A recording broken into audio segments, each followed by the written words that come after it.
Perkenalkan, namaku Yono, umurku 30 tahun. Aku sudah menikah kurang lebih 5 tahun yang lalu. Dan saat ini kami sudah mempunyai satu orang anak yang baru berumur 4 tahun. Aku bekerja sebagai seorang petani, tapi aku juga sedikit banyak tahu tentang pertukangan. Lumayan banyak juga tetangga-tetanggaku yang memakai jasaku sebagai seorang tukang. Aku yang tadinya hanya iseng-iseng dan sekedar buat sampingan, malah pengalamanku sebagai tukang ini jadi pekerjaan tetap untukku. Pada suatu hari, aku yang baru pulang mencari rumput untuk pakan domba, terlihat di depan rumah ada seorang laki-laki yang terlihat tidak asing. Ya, sebut saja namanya Darto.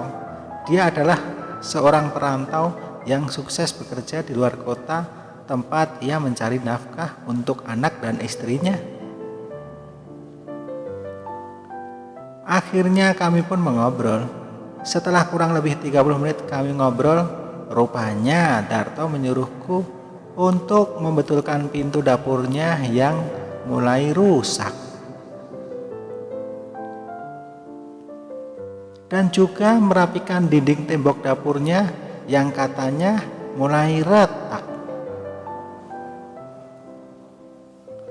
Aku pun dikasih beberapa lembar uang kertas sebagai DP untuk membeli beberapa keperluan yang nantinya akan dipakai. Dia juga berpesan kalau nanti ada barang yang kurang, katanya tinggal ngomong saja sama istrinya. Darto yang katanya sudah hampir 1 minggu di rumah, dia harus berangkat lagi keluar kota, tempatnya mencari pundi-pundi rupiah. Keesokan harinya, tepatnya jam setengah 8 pagi, aku yang sudah berada di rumah Darto, terlihat di rumahnya cuma ada istri dan juga anaknya. Mas Yono, baru saja suami saya pergi berangkat ke kota, sapa Nuryati istri Darto. Iya mbak, kemarin juga ngomong kalau mau berangkat lagi, jawabku. Lalu aku pun ditunjukkan pintu dan juga dinding yang mau aku betulkan. Aku yang biasa melihat istrinya Darto hanya sekilas saja, kini aku malah melihat aktivitasnya sembari aku membongkar pintu yang mau aku betulkan. Kuakui bahwa Nuryati istrinya Darto itu emang cantik, kulit putih, dan juga perawakannya sedikit berisi. Sesekali aku pun curi-curi pandang melihatnya. Dia pun mengajakku untuk mengobrol sembari aku bekerja. Obrolannya pun sampai kemana-mana, hingga tak terasa hari mulai sore. Aku pun pulang. Keesokan harinya di jam yang sama, saat sampai tiba di rumah Darto, aku dikagetkan sama Nuryati. Mas Yono, kirain belum datang, ucap Nuryati. Iya mbak, maaf, kirain lagi kemana. Saya tengok-tengok kok sepi. Anaknya emang kemana mbak, ujarku. Ada, di kamar masih tidur, jawab Nuryati. Dia pun berjalan ke arah kamar karena dia habis mandi. Terlihat rambutnya yang masih meneteskan air. Mungkin karena buru-buru melihat kedatanganku. Aku yang sudah mulai bekerja, dan tak lama kemudian Nuryati pun keluar kamar.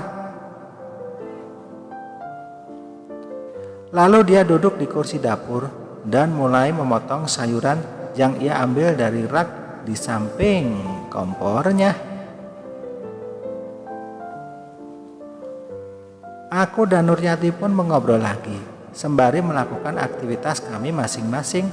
Karena saking asiknya kami mengobrol, Nuryati tak menyadari kalau posisi duduknya membuatku jadi sedikit gelisah. Nuryati yang waktu itu hanya memakai daster dan ujungnya yang hanya menutupi 10 cm dari lututnya membuatku sejenak menghentikan aktivitasku dan hanya ingin melihat Nuryati. Begitulah pemandangan yang kudapatkan selama aku di rumah Nuryati. Dan tak terasa sudah hampir mau 1 minggu aku bekerja di rumahnya.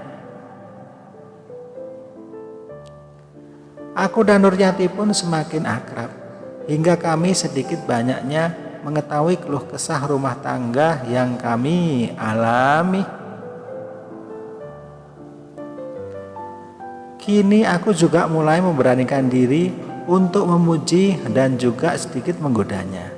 Nuryati hanya tersenyum saat aku mengatakan bahwa dirinya terlihat cantik. Melihat tingkah Nuryati yang selalu memancing-mancingku dari pakaiannya juga cara bicaranya, tak kusadari aku sudah beranjak dari posisiku dan melangkah ke arahnya. Jantungku berdetak kencang saat berada di dekatnya. Sampai-sampai aku menghentikan pekerjaanku ini saat aku melihat tidak ada penolakan dari Nuryati. Saat itu pula aku meminta sesuatu kepadanya. Dan kita pun melakukan mantap-mantap di hari itu. Sungguh luar biasa sekali Nuryati yang ditinggal suaminya bekerja. Selama ini dia merasa kesepian karena suaminya yang bekerja di luar kota. Padahal dia ingin sekali melakukannya. Di saat itulah Nuryati meluapkan semua apa yang selama ini dia pendam, dan akhirnya dia bisa bahagia melayang-layang denganku. Semenjak kejadian itu, aku dan Nuryati selalu mencari-cari waktu dan kesempatan untuk melakukannya lagi, dan lagi.